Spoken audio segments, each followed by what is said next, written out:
Hello and welcome to easy learning smart learning. आज हम आपके लिए बहुत ही स्पेशल लेक्चर लेके आए हैं, जो एक लेक्चर तो नहीं है, पर यदि आपको एमएस पेंट ब्रश में इतने सारे ऑप्शंस पता हों तो ये आपके अंदर एक इंटरेस्ट जगा सकता है।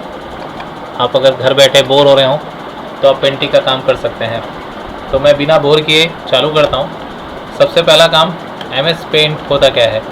इसे हम पेंट ब्रश के नाम से भी जानते हैं। पहले इसका नाम जो है पेंट ब्रश हुआ करता था, लेकिन माइक्रोसॉफ्ट ने इसका नाम चेंज करके पेंट ब्रश से एमएस पेंट कर दिया। इसे स्टार्ट करने के लिए आप विंडोज़ के साथ आर की दबाइए।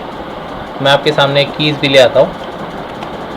लीजिए, आ गया। तो ये जो जगह है, यहाँ पे आप देख सकते हैं कि मैं कौन सी की प्रेस कर रहा हूँ, कौन सा कॉम्बिनेशन दबा रहा हूँ। इस लेफ्ट कॉर्नर पे आप देख सकेंगे। तो विंडोज़ के साथ में जब आप आर दबाते हैं तो यहाँ पे आपको टाइप करना होता है एमएस पेंट। इसकी सहायता से आप पेंट ब्रश को चालू कर सकते हैं। दूसरा तरीका होता है कि आप ऑल प्रोग्राम्स में जाके यहाँ से एक्सेसरीज चुनिए और एक्सेसरीज़ में आपके पास में होता है पेंट। इस पेंट को आप चालू करने के बाद इसमें बहुत अच्छी तरीके से काम कर सकते हैं, और काम करने का जितना भी तरीका है वो मैं आज आपको सिखाने वाला हूँ। तो देखिए, इसमें हम क्या क्या चीज़ें कर सकते हैं जो स्पेशल है, वहाँ से चालू करेंगे। नॉर्मली हम पेंट ब्रश को तो जब भी ऑपरेटिंग सिस्टम चलाते हैं तो किसी ना किसी चीज़ के लिए इस्तेमाल करते हैं, पर मैं आज आपको कुछ ऐसे ट्रिक्स बताऊंगा जिसकी सहायता से आप बहुत अच्छे अच्छे काम कर सकेंगे। तो वो काम कौन कौन से हैं, तो चलिए शुरू करते हैं। तो सबसे पहला काम जो है वो है इसका रिजोल्यूशन के बारे में। देखिए, रिजोल्यूशन किसको बोलते हैं? रिजोल्यूशन का बहुत सारा मतलब होता है। रिजोल्यूशन में आप ये डिसाइड करते हैं कि आपकी जो पिक्चर की साइज़ है वो पिक्सल्स में कितनी रहेंगी। एक पिक्सल जो होता है उससे आप एक डॉट जो है वो ड्रॉ कर सकते हैं। तो आप कितने बाई कितना डॉट ड्रॉ करना चाहते हैं। जैसे एक 2 मेगापिक्सल का अगर आप मिसाल लें तो इसमें मान लीजिए 2000 पिक्सल्स हैं, तो आप हॉरिजॉन्टली कितना पिक्सल देना चाहते हैं, वर्टिकली कितना पिक्सल देना चाहते हैं, वो यहाँ से डिसाइड कर सकते हैं। यदि आपको रेशियो इसका मेंटेन करके रखना है तो आप इस चेक बॉक्स पे रहने दीजिए, चेक। अदरवाइज़ आप यहाँ से इसको हटा के बिल्कुल सेम आकार का वर्टिकली और हॉरिजॉन्टली एक पिक्चर का साइज़ बना सकते हैं। तो देखिए, 2000 बाई 2000 इतना सारा आप पिक्सल्स यहाँ पे बना सकते हैं। मतलब ये लगभग 2000 इंटू 2000 हो जाएगा, और ये मिलियन में चले जाएगा, मतलब लगभग 4 मिलियन हो जाएगा। तो आप इस तरीके से जो है पिक्चर को रिसाइज़ करके यहाँ पे देना चाहें अगर साइज़, तो यहाँ से आप दे सकते हैं। तो मैं इतनी बड़ी पिक्चर आपको नहीं बना रहा, मैं यहाँ पे छोटी सी पिक्चर 1000 बाई 1000 की बना दे रहा हूँ, और इसकी जो एक्चुअल साइज़ है वो आपके सामने यहाँ पे प्रस्तुत है। और ये जो रिजोल्यूशन का साइज़ है वो आपको यहाँ पे भी दिखाई दे रहता है। यहाँ पे px लिखा रहता है, px का मतलब होता है पिक्सल। तो ये सबसे पहली चीज़ हो गई आज की कि रिजोल्यूशन इसका हम कैसे सेट करते हैं। तीसरी जो चीज़ है, हम किसी चीज़ को ड्रॉ करते हैं तो देखिए, ड्रॉ करना भी बहुत आसान सा काम है, लेकिन ड्रॉ करने के साथ साथ यदि आप कुछ ऐसी ट्रिक्स आपको बताऊँ मैं कि ड्रॉ करने के लिए आपको कौन कौन सी चीज़ें पता होनी चाहिए। तो देखिए, ड्रॉ करने के टाइम पे यदि आपको शिफ्ट बटन का इस्तेमाल पता है तो शिफ्ट बटन से क्या हो सकता है ये मैं आपको बताता हूँ। तो पहला काम ये है, जब आप ड्रॉ करते हैं तो ड्रॉ यदि आप करें तो आप ध्यान से इस जगह पे देखिए, जो आपने ड्रॉ किया है उसका साइज़ यहाँ पे आपको दिखाई दे रहा है। अगर मैं इसे डिलीट कर दूँ और दोबारा ड्रॉ करूँ, वो भी शिफ्ट बटन दबाने के साथ साथ, तो देखिए अब ये जो ड्राइंग हो रही है इसका जो साइज़ है ये बिल्कुल परफेक्टली दोनों साइज़ बराबर है। मतलब आपको अब ध्यान देने की ज़रूरत नहीं है कि ये जो चीज़ है ये बराबर से ड्रॉ हो रही है कि नहीं हो रही है। दूसरी बात, जब आप शिफ्ट दबा के किसी ऑब्जेक्ट को मूव करते हैं तो वो चीज़ को आप मूवमेंट करने के लिए केवल शिफ्ट का प्रयोग करें तो कोई प्रॉब्लम नहीं है। लेकिन अब आती है बात शिफ्ट के साथ साथ, यदि आप कंट्रोल बटन दबा के इसे क्या करेंगे, मूव करेंगे तो क्या होगा। तो देखिए, आप सबसे पहले अपना सिलेक्शन बनाइए। सिलेक्शन बनाने के बाद में कीबोर्ड से कंट्रोल बटन प्रेस करिए और माउस की सहायता से उसे ड्रैग करिए। तो देखिए, इसकी एक कॉपी बन गई। आप जितनी बार माउस का बटन छोड़ते जाएंगे उतने बार इसकी कॉपी बनते ही चली जाएगी। अब आता है यहाँ पे चौथी चीज़ जो है वो है सिलेक्शन के बारे में। तो सिलेक्शन जो है हम किसी भी इमेज का 3 तरीके से कर सकते हैं। एक रेक्टेंगुलर सिलेक्शन, एक होता है फ्री फॉर्म सिलेक्शन, और तीसरा होता है ट्रांसपेरेंट सिलेक्शन। इनवर्ट सिलेक्शन और सेलेक्ट ऑल के बारे में मैं बाद में डिस्कशन करूँगा। तो यदि आप रेक्टेंगुलर सिलेक्शन करते हैं जो हम बाय डिफ़ॉल्ट होता है, तो आप किसी भी चीज़ को सेलेक्ट कर सकते हैं और इसके ऊपर जो भी ऑपरेशन है, जैसे मुझे डिलीट करना है तो आप डिलीट कर सकते हैं।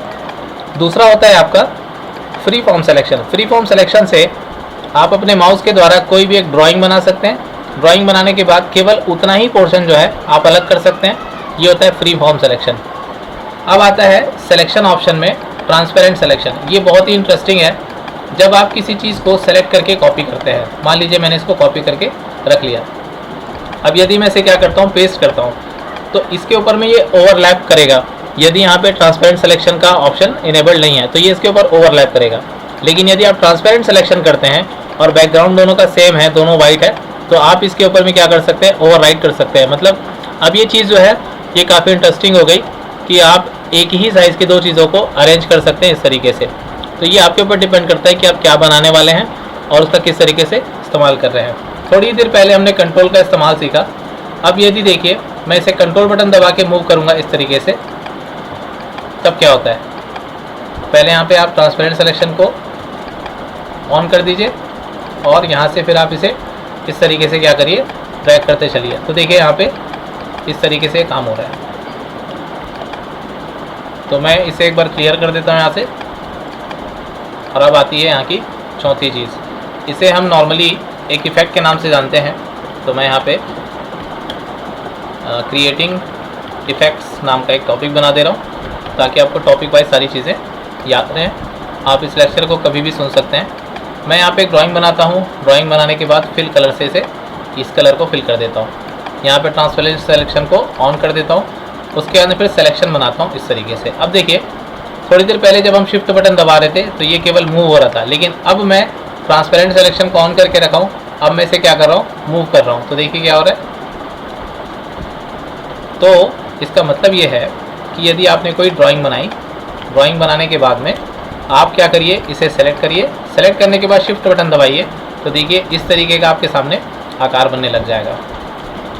तो ये भी बहुत इंटरेस्टिंग है कि अगर ये चीज़ आपको पता है तो बहुत अच्छी बात है, नहीं पता है तो आप इस तरीके से कोई भी चीज़ का सिलेक्शन करके उसे बिल्कुल पिक्सल टू पिक्सल कॉपी कर सकते हैं। जिस जगह पे आपका माउस जाएगा उस जगह पे आप ड्राइंग बना सकेंगे। फिर आपका आता है पिक्चर को रोटेट करना। रोटेट हम कई तरीके से कर सकते हैं। इसमें सभी तरीके जो यहाँ पे लिखे हुए हैं तो मैं यहाँ पे लिख के आपका टाइम वेस्ट नहीं करूँगा। जैसे देखिए मैं कोई ड्राइंग बनाता हूँ। अब देखिए मैं कोई आर्टिस्ट नहीं हूँ, लेकिन फिर भी एक छोटी सी कोशिश कर रहा हूँ। जैसे ये एक हमने बनाया सर्किल, सर्किल के बाद में एक और छोटी सी सर्किल मैंने बना दी यहाँ पे। मान लीजिए कि ये आइज़ है। मैं फिर से कह रहा हूँ कि मैं कोई आर्टिस्ट नहीं हूँ, मैं जस्ट एक कोशिश कर रहा हूँ। अब मैं नोज़ बनाने की कोशिश करता हूँ, जो पूरी कंप्लीट तो नहीं है बट जस्ट एक नोज़ हो गई है ना। फिर मैं क्या करता हूँ, एक माउथ बनाने की कोशिश करता हूँ जिसे मैं हाफ यहाँ से कट कर दे रहा हूँ। तो ये इसका हो गया माउथ। ओके, अभी आधी अधूरी कंप्लीट है, पूरी कंप्लीट तो नहीं है। और इसके माउथ को मैं थोड़ा सा इसके पास कर देता हूँ। अब देखिए मैं केवल क्या कर रहा हूँ, इतना ही सिलेक्शन कर रहा हूँ, हाफ। इतना हाफ सिलेक्शन करने के बाद में मैं इसे कर लेता हूँ कॉपी। सॉरी, मुझे करना था कॉपी, हो गया पेस्ट, कोई बात नहीं। हम इसे फिर दोबारा कोशिश करके क्या कर लेते हैं, कॉपी। और मेरी जितनी भी ड्राइंग है मैं इन सबको यहाँ से हटा दे रहा हूँ, सेलेक्ट ऑल करके डिलीट कर दे रहा हूँ। अब मैं इसे करता हूँ पेस्ट। तो देखिए आधी अधूरी पेंटिंग है जिसे मैंने पेस्ट किया, इसे एक बार और पेस्ट करते हैं। पेस्ट करने के बाद ये जो ड्राइंग है इसे रोटेट में जाके मैं करता हूँ फ्लिप हॉरिजॉन्टल।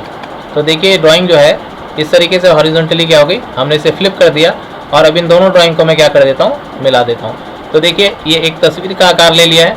अब आप इसमें कलर फिल करके, अगर डेंजरस दिखेगा तो मेरी कोई गलती नहीं है, कृपया मुझे क्षमा करें, क्योंकि तीसरी बार इस बात को मैं बोल रहा हूँ कि मुझे ड्राइंग जो है, मैं कोई आर्टिस्ट नहीं हूँ, मैं सिर्फ एक तरीका है जो आपको बताना चाह रहा हूँ। पीली पीली आँखें, नीले नीले कान, तो इस तरीके से आप ड्राइंग जो है बना सकते हैं। और अब आती है बात मैग्नीफिकेशन की। आगे मैग्नीफिकेशन है, तो मैग्नीफिकेशन करने के लिए आप राइट बटन यदि दबाएंगे तो ये जूम आउट हो जाएगा, और अगर आप लेफ़्ट क्लिक करेंगे तो जूम इन हो जाएगा। तो आप इस तरीके से जूम आउट और जूम इन करके इस पूरे के पूरे डायग्राम को सेलेक्ट करिए, सेंटर पे लाइए, और देखिए यहाँ पे एक और सर्किल हम बना देते हैं। तो इस तरीके से आप एक बढ़िया सा आर्ट यहाँ पे बना सकते हैं।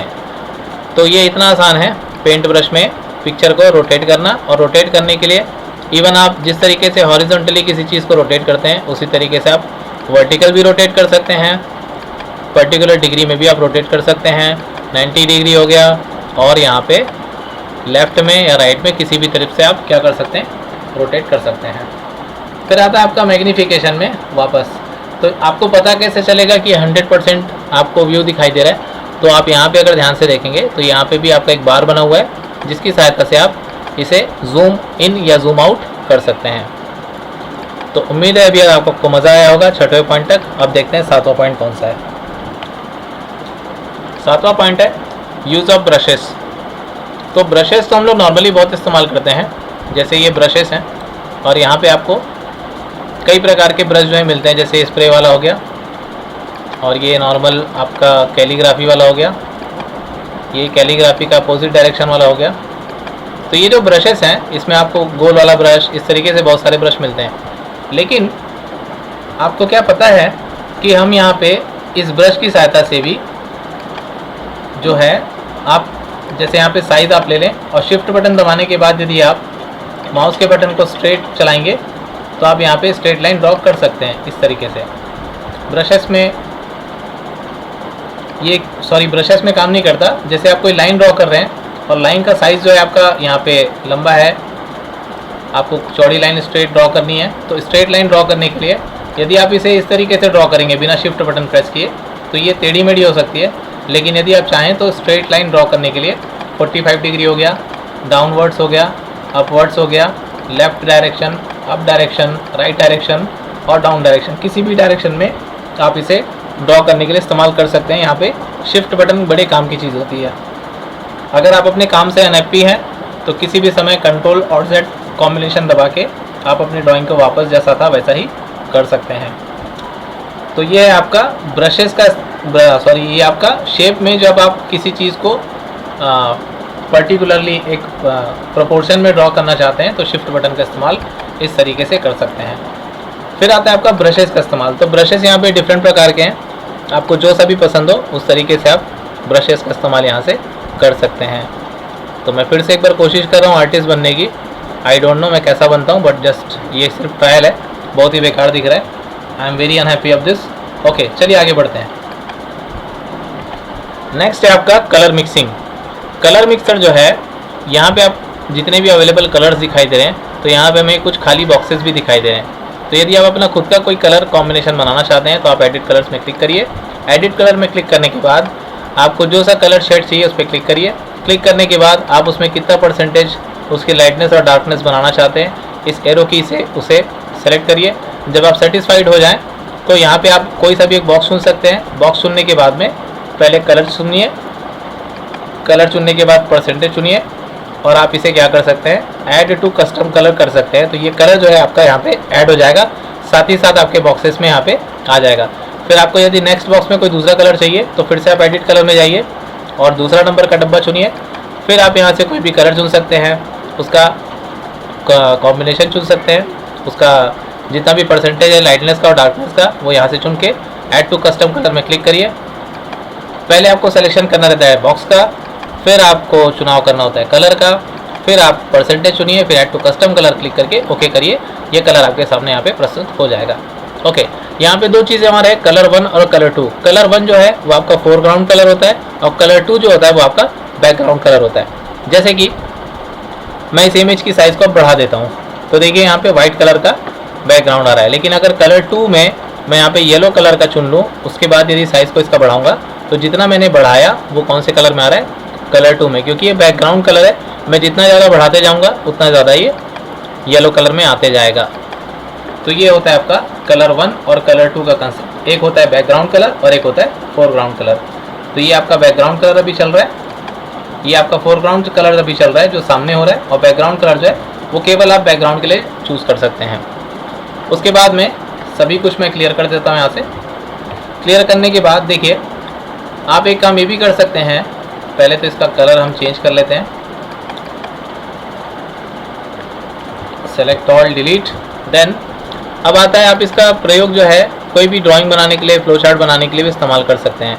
यदि आपको कोई फ्लो चार्ट बनाना हो, आपको कोई चीज़ कोई प्रोसेस दिखानी हो तो आप इन सभी सिंबल्स का प्रयोग करते हुए अपना एक डायग्राम भी बहुत अच्छी तरीके से बना सकते हैं। कौन सी चीज़ कहाँ से जा रही है, आपको केवल रेशियो समझना होता है और उसके बाद फिर आप कोई भी डायग्राम बना सकते हैं। ओके, नेक्स्ट टॉपिक की ओर बढ़ते हैं। नेक्स्ट जो टॉपिक है वो है copy paste trick. Copy paste trick से भी आप बहुत सारी चीज़ें कर सकते हैं। जैसे देखिए, मैं एक छोटा सा डायग्राम बनाता हूँ। मैं यहाँ पे बनाता हूँ एक बॉक्स, शिफ्ट बटन दबा के प्रोपोर्शन में बनाता हूँ। फिर ये वाली जो लाइन है इसे 45 डिग्री में यहाँ से स्ट्रेट ड्रॉ करता हूँ। फिर एक और बॉक्स बनाता हूँ, मैं कोई सी भी पोजीशन ले सकता हूँ, जैसे कि इस जगह से लेता हूँ और यहाँ तक इसे मिला देता हूँ। तो देखिए दोनों बॉक्स जो हैं बराबर बन गए। अब देखिए यहाँ तक मैं इसे वाइट कलर से मैं क्या कर देता हूँ, इरेज कर देता हूँ। वाइट कलर से आप इरेज इस तरीके से कर सकते हैं। इससे आपकी परफेक्शन जो है बहुत सही रहेगी, क्योंकि आप इरेजर से अगर मिटाएंगे तो हो सकता है थोड़ी सी प्रॉब्लम हो। तो मैं कभी कभी चाहता हूँ कि मैं इसे इस तरीके से इरेज करूँ। ओके, अब आप क्या कर सकते हैं, इस पूरे के पूरे डायग्राम को सेलेक्ट करिए। सेलेक्ट करने के बाद कॉपी करिए। कॉपी करने के बाद यहाँ पे आप ट्रांसपेरेंट सिलेक्शन चुने हुए हैं, आप इसे पेस्ट करिए। अब आप इसे इसी चीज़ के ऊपर में ओवरलैप इस तरीके से कर दीजिए। देखिए आपकी बढ़िया सी डिज़ाइन बन रही है। अब फिर आप क्या करिए, इसे थोड़ा सा छोटा कर लिया मैंने, जूम आउट करके, फिर से इसे कॉपी करके पेस्ट करिए और दोबारा से आप क्या करिए, इसी चीज़ को फिर से इसी के ऊपर ओवरलैप करते हुए कोशिश करिए कि आपका जो प्रोपोर्शन है बिल्कुल सही बना रहे। आप क्या करिए, फिर से इसे पेस्ट कर दीजिए। तो इससे क्या होगा, जब आप इसे पूरा का पूरा सेलेक्ट करेंगे, कॉपी करेंगे और पेस्ट करेंगे, पेस्ट करने के बाद में जब आप इसे फ्लिप करेंगे रोटेट इस तरीके से हॉरिजॉन्टल, तो देखिए जब आप इसे मिलाएंगे तो आपके सामने एक बहुत अच्छी डिज़ाइन बन के तैयार मिलेगी ऑटोमेटिकली। तो आप इस पूरे डायग्राम को फिर से सेलेक्ट कर सकते हैं और डायग्राम का एरिया थोड़ा सा बड़ा कर लीजिए। किसी भी समय आप साइज़ जो है इन बॉक्सेस से चेंज कर सकते हैं। पूरे डायग्राम को सेलेक्ट करिए और 1 मिनट भरने के पहले मैं इसमें थोड़ा सा कलर फिल कर लेता हूँ, फिल कलर के इस्तेमाल से।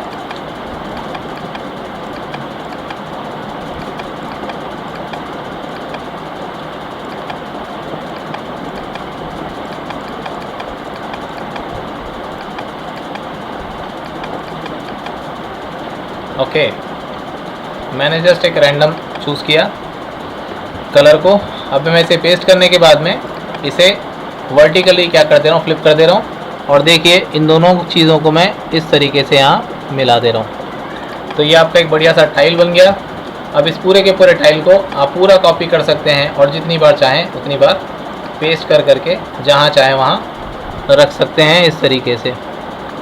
तो आई होप कि आपको ये लेक्चर में काफ़ी कुछ सीखने मिला होगा और ये डिपेंड करता है आपके ऊपर में कि आप किस तरीके से इसे आगे लेकर जाते हैं, क्योंकि पेंट ब्रश है तो बहुत ही आसान सा सॉफ्टवेयर, लेकिन इसके जो फीचर्स हैं वो काफ़ी इंटरेस्टिंग है। अगर आपको सभी पता हो तो काफ़ी मज़ा आने लगता है इसमें। तो आप इसके साथ में क्या कर सकते हैं, काम कर सकते हैं। आज का आखिरी टॉपिक वो है पिक कलर। पिक कलर भी काफ़ी इंटरेस्टिंग है। यदि आप भूल जाएं कि ये कौन सा कलर था, आपने कौन सा चुना था, तो आपको टेंशन लेने की ज़रूरत नहीं है। यहाँ पे एक पिक कलर है, ये बिल्कुल ड्रॉपर जैसा रहता है जिससे बच्चों को दवाइयाँ पिलाई जाती हैं। आप यहाँ से इसे पिक करिए। पिक करने के बाद इस फिल कलर की सहायता से आप सेम टू सेम कलर को वापस से क्या कर सकते हैं, फिल कर सकते हैं। तो ये था पेंट ब्रश से रिलेटेड कुछ इंटरेस्टिंग टॉपिक्स। अगर आपको पसंद आया हो तो लाइक बटन ज़रूर दबाइए, चैनल को सब्सक्राइब करिए। ऐसे कुछ इंटरेस्टिंग लेक्चर्स जो दिमाग को शांत करते हो मैं बीच बीच में लेके आते रहूँगा। बने रहिए हमारे साथ आगे की पढ़ाई करने के लिए। Thank you very much.